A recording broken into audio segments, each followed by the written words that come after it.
Everyone wants to have cash flow and appreciation when they purchase a real estate deal. But the problem is, most investors don't realize there are two very different paths to get there. There's active investing and there's passive investing. Each comes with its own responsibilities, risks, and rewards as well. Today, John and I, we're going to be breaking down the differences between the two and helping you figure out which one fits your goals best. John, it's great to be here with you. It's great to be here, Mark. We have a lot of conversations with investors on a daily basis. It's really, kind of where we spend most of our day. Most of our investors have experience on the active side, and maybe this way to passively invest with Faris Capital Partners is relatively new to them. Maybe they've been in one or two before. So I think this is going to be a great episode to really help break down, especially for those that are thinking about investing in real estate. There's watch outs on both sides, right? And so helping you avoid those watch outs is what we hope to accomplish today. Yeah, right on. And if you are interested in investing and you think passive investing is a good match for you, especially as we get to the end of this, you're like, yeah, definitely passive is something that I'm interested in. Go to fulloutinvesting.com. There's a sample deal on there, and we actually do a full breakdown of our 10-step full out investing process. Now, even if you are active, you should still go check it out because there's a lot of key lessons that you'll learn on that landing page that we've created for you to actually be that next level active investor when it comes to real estate investing. But yeah, John, when it comes to active versus passive, there's a lot of operators that they were active in the past and they've transitioned to say, hey, listen, I'm at a point in my life where I would rather have cash flow coming into my account without me getting those late night phone calls from, residents saying, hey, my toilet's broken, or, I'm moving out next week. And you're like, oh, crap, I got to get a new tenant in and I'm not going to have income coming in next week. Those roller coaster emotions are something that they've said, you know what, I've had enough of. Or another scenario is, you know what, I just can't find good deals in our area. And, I know down south, there's much more opportunity as just I'm working a full time job or I don't have the contacts that you do. And yeah, I think that we can actually do better investing and partnering with you versus, us going and trying to do the whole we'll say other city investing when it comes down to it. Yeah, Mark. And, interestingly enough, you're not wrong in the sense that, the US probably has more opportunity because of some of the things that, and why we like to invest in the US, generally a lack of rent control and regulations that make it more challenging for that owner. Mm, Mark, I mentioned talking to investors, and we talked to an investor not long ago. And, the reality of the active investing is it can be very rewarding, and it's not something we're trying to talk you out of doing, to be very clear. But what his challenge was is he had done everything correctly. And over time, he had amassed a portfolio of just shy of 20 properties. But then what he was finding is it was now taking him a full weekend plus a day, so 3 full days, just to drive these properties to mm, ensure that they were looking good and in good condition. And so, all of a sudden, what is an investment starts to feel a little bit more like a full time job. And he already had a full time job, right? And so, sacrificing weekends. And so, once again, this is not a conversation where we're steering people away from active, not at all. We're going to talk through the pros and cons of both active and passive investing, but it does come with challenges. So it's that idea that if your goal is to just be an owner of real estate and manage those deals and that's your income, the active approach is really a great approach. If you're wanting to supplement your investments and have two or three, but when you hit a certain number, all of a sudden it is becoming a full-time job, right? So it's really about, the investor needs to really look internally and figure out what their goals are over the next 1 year, 5 year, 10 year, and then build a strategy based on that. So it needs to be very a thoughtful plan, I guess is my point there, on which direction you go, or maybe you do a little bit of both, right? Which I think is actually the best strategy potentially. So definitely looking forward to diving in here. I think it'd just be quick to just kind of do a quick little like summary of active versus passive, just so everybody's very clear. So with passive investing, you're investing your money into a deal or a fund that is operated by somebody else. So, your responsibilities are really to provide the capital and then to protect yourself by doing a lot of due diligence and research into the deal and the operator itself. You really don't have much decision making authority. And in most cases, you have no decision making authority, nor management, nor authority on execution. Now, I will say there is a form of passive investing where if you're investing a significant chunk or the bulk of the capital, you can probably negotiate in some management decision making authority. typically on major decisions like exit, refinancing, et cetera. So your typical vehicles for passive investing are going to be real estate investment trusts. REIT is the acronym that you'll often hear in the industry. Could be private equity funds or in real estate syndications, which is what we at Faris Capital Partners do. Active is you're sourcing the deal, you're raising the capital if necessary, whether just through your own savings or through partners, managing the property managers, the contractors, handling all of those details. And most importantly, you're in control. So you have all the decision making authority. You're responsible for all outcomes, good or bad. And those typical vehicles for those styles of investing is like direct ownership, could be a JV partnership. We talk to some investors, often in their like 20s and 30s, where maybe them and a couple of friends are pulling some capital together to do some deals. Or it could just be you buying a property and just managing it as part of your personal portfolio. So that's really what we're talking about when we say active versus passive, right? Just to kind of clarify and define what those two things really mean. Yeah, John, why don't you keep going here and talk a little bit about the pros and cons of, let's start with passive investing. What are some high level, and I'll maybe fill in the gaps, if Yeah. any, from passive investing. What would be, say, some pros and cons if we were to dive in a little further than what we've already been talking about? So absolutely. So some pros of passive. It's hands off, right? So if you do your due diligence on the operator in the deal, nothing's guaranteed in life. There's all kinds of economic events that occur and things like that. But at the end of the day, you're giving your money to somebody else and putting your trust in them to do the execution. So this style of investing, in my mind, is really something that's ideal for a busy professional or even potentially a retiree, right? Mm. Because our deals and many passive investment deals, and you have to look for this, right? But have cash flow that's coming in on a monthly or quarterly basis. So a lot of retirees like that. They're building wealth, making sure their retirement will be well looked after with good income coming in, as well as, increasing their savings through the return on exit. But once again, those busy professionals, it's the idea that if you're working 50, 60 hours a week and you're an entrepreneur, and most entrepreneurs I know are never truly off, right? Weekends, they're maybe hanging out by the pool or playing golf, but they're thinking about their business and they're thinking about, things they need to do to improve operations and all these things. So, a lot can view having an active deal that they're managing as a bit of a distraction, right? So that's typically who is investing in these deals. Um, what you're doing when you're investing as a passive investor is you're really leveraging experienced operators, right? So you're using those experienced operators as a lever to increase your wealth. So where somebody could kind of say, oh, I know this area really well, I've lived here my whole life, I think this might be a great deal. They may miss something, right? So having a team of experts behind the scenes making these decisions is something that can really protect your downside, right? For me, this is all about diversification when we're talking about investing in real estate. At the end of the day, I think any prudent investor should have some stocks, some bonds, and some real estate in their portfolio or other hard assets, maybe investing in businesses. And so this Mm. is a great way for a savvy investor, that busy professional, to diversify without taking on that extra work, right? And then, of course, there's the tax benefits that you get investing in real estate. Now, on the US side of the border, it's a little bit more advantageous from a tax perspective, but there is still certainly some advantages that Canadians get as well with depreciation and things like that. Now, the cons are you are not in control, right? And what we've seen over the past number of years is a lot of operators, kind of got drunk on the market, right? The market was going really well and they started loosening their buy box and buying at the peak of the market. And so there are some deals that have been challenged. So, for that investor, it's important not to just be blindly trusting in this deal, in any deal, right? It's really doing your own research, but that is a downside, right? You have no control. So, maybe you see an investor update and you don't particularly agree with the strategy, there's really not much you can do about it. Now, Faris Capital Partners, we're touching base with our investors often and we're asking for feedback. And when appropriate, we try to incorporate that feedback. But at the end of the day, we have to make the decision that we think is best for all of our investors. So you are losing control as a passive investor.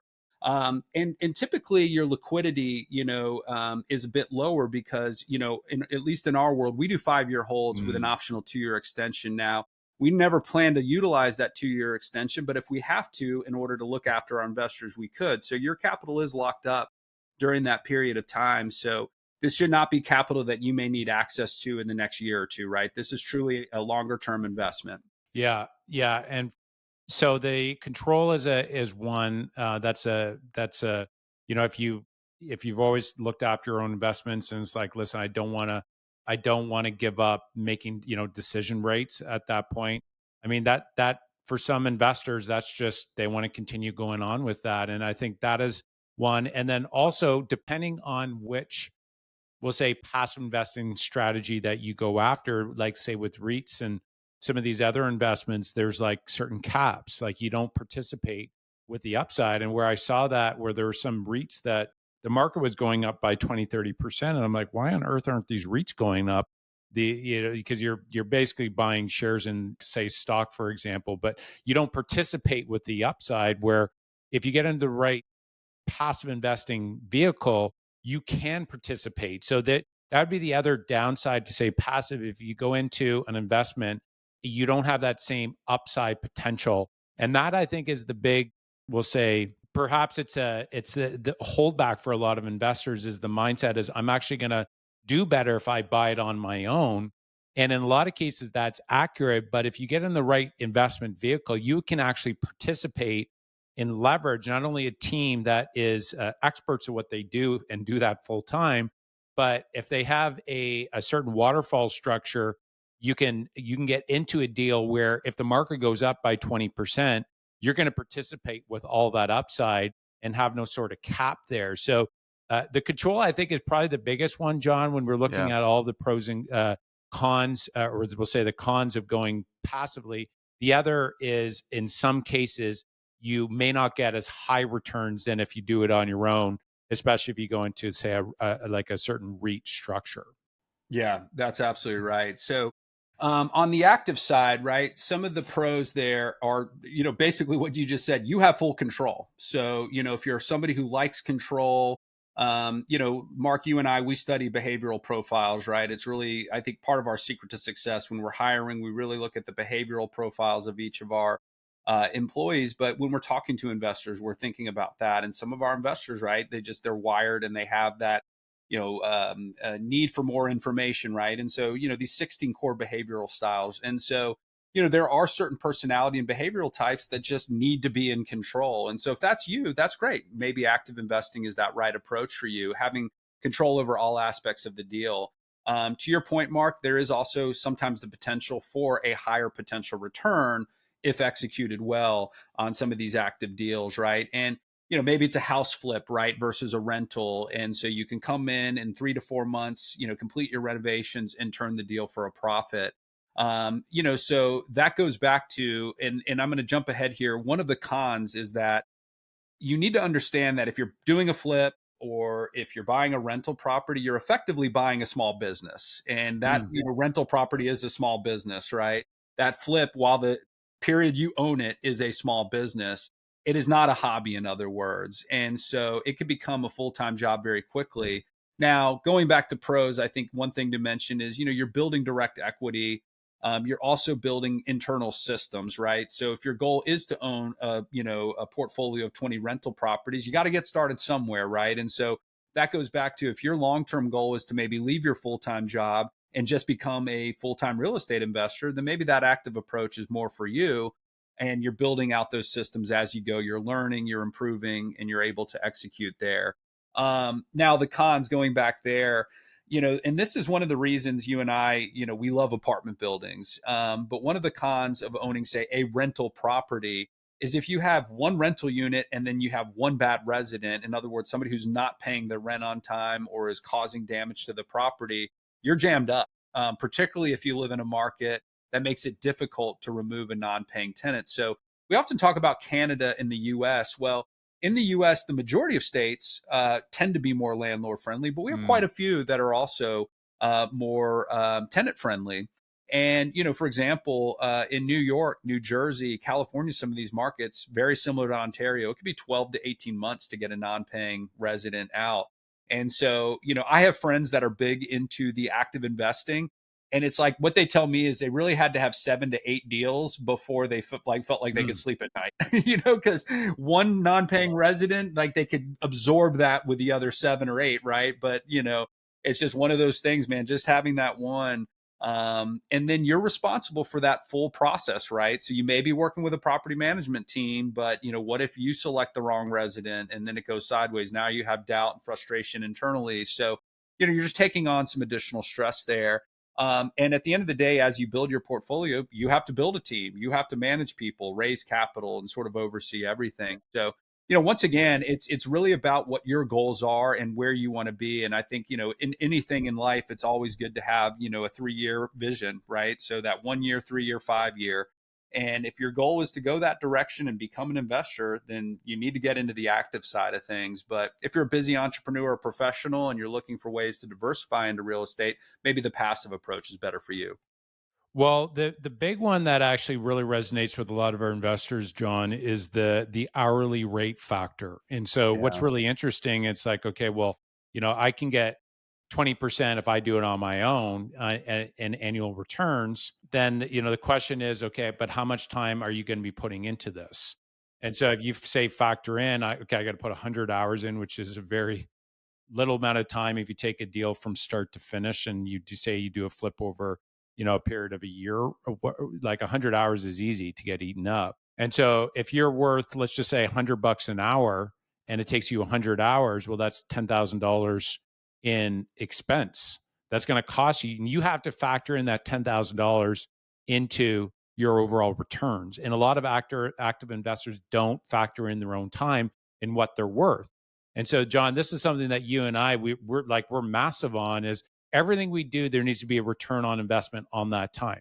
And so, don't get me wrong, you can actually, a good investment can be relaxing because you're recharging the battery.